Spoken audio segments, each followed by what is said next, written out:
因为大家听快歌都听得好严肃哦，然后就点头，就是好像又有在听，可是又不知道这拍天啊，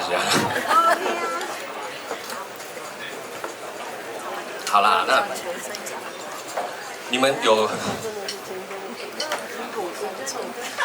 我接下来要唱的这首歌很震惊，它应该是因为其实我有发片。但是我的歌都不红，这首应该算是我的歌里面点击率最高的。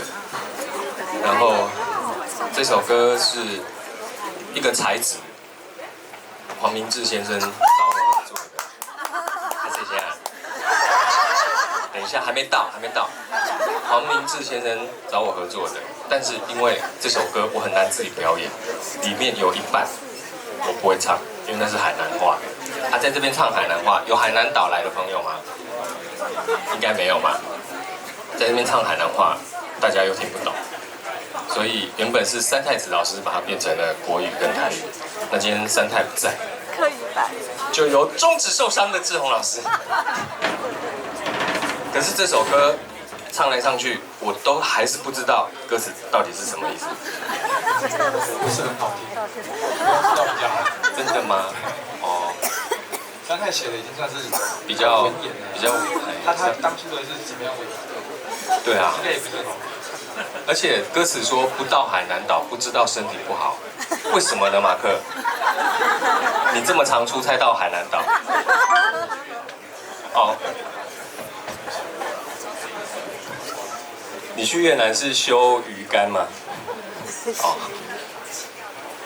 这首歌不到海南岛。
不惊艰苦，只教我心碎，大大甲他囝的锁。